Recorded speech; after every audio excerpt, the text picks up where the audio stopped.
Hey, Timothy Jensen. So one of the hardest things about marketing, I would say, taken away from here is actually marketing business to business. That is one of the harder things to do here.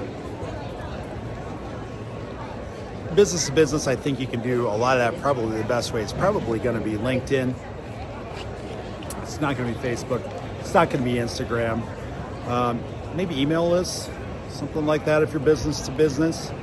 I would say if you're doing that, it's probably more difficult, but possibly more rewarding, because if you can get one contact business to business, and then that leads into, whatever it is, $100 million, $1 million products, 1 million leads, anything like that. If you can do that business-wise, that's going to be a win. So if your business is direct to business, B2C or business to consumer, that's going to be difficult. That's going to be a difficult thing, especially if your target customer is selling B2C.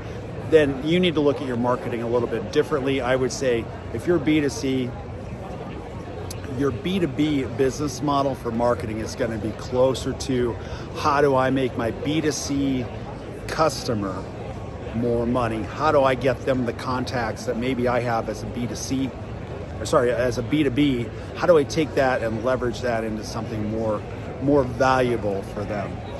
For example, they've got some skincare lines here that are actually through more of their, I would say, for lack of a better term, chemical division. So they've got chemicals that go into running shoes, into the soles. Berkshire. It goes into Adidas. Doesn't go into Brooks shoes. So there's a lot of lost synergies here at Berkshire that easily could capture and do. There are whole communities of places in the United States. And the whole community, the whole reason that functions is because the one family has a bank, one family has an insurance agency, one family has a deli, one family has a clothing store, and they literally work together and they buy from each other. If they need a loan, they don't go to the credit union. They go to the bank. That's a facility, that is connected to their, lack of a better term, neighborhood or community.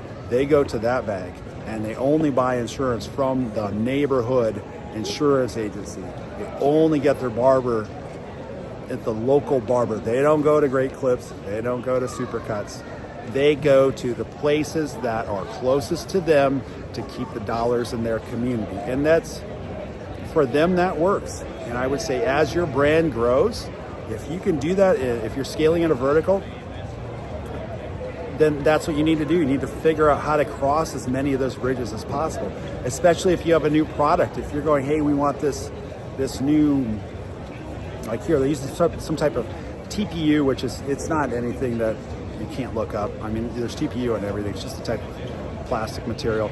They're using that in soles of Adidas shoes. There's no reason that if you're trying to roll that out as a new product, if your business is huge like this, it's hard to do that because you're not sharing those strategic synergies either to get that knowledge across. But like here, they can say, hey, we need to build so many of these things and we need to spend so much money to get this plant so big. And if you got a side business, like here, Brooks shoes, maybe you can just do a one-off and get you to that next level and get that strategic area done and do enough of the chemical business to be able to roll that out to other businesses or other places. If you are B2B, sometimes it's just looking in your local marketplace. So if you've got a small business, medium-sized business, large business, $1 billion business, great. You need to be looking at those things, or ways to partner, ways to share, ways to get that together. How do we do those things together? You've got to be marketing to other people, and that just doesn't mean, hey, will they buy from me? Is it ads? Is it something I'm selling? It's hey, you're an insurance agent. What do you need? If you're an office products business, say you're not a Staples, but say you're just like a office product business. You're selling pens and pencils, and you're selling paper.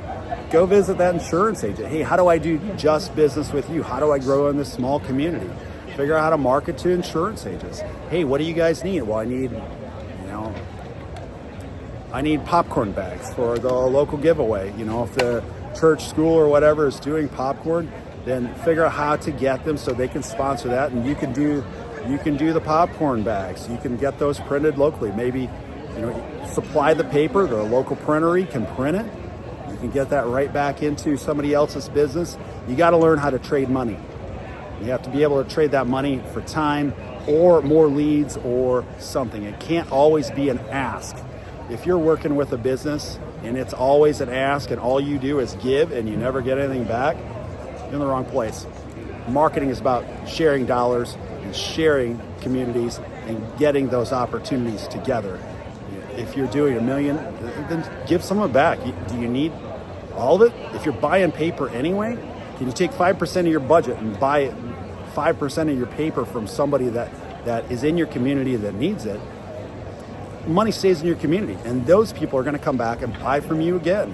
If you can build those partnerships, you're trying to build those partnerships in marketing to the person that is ultimately giving you money.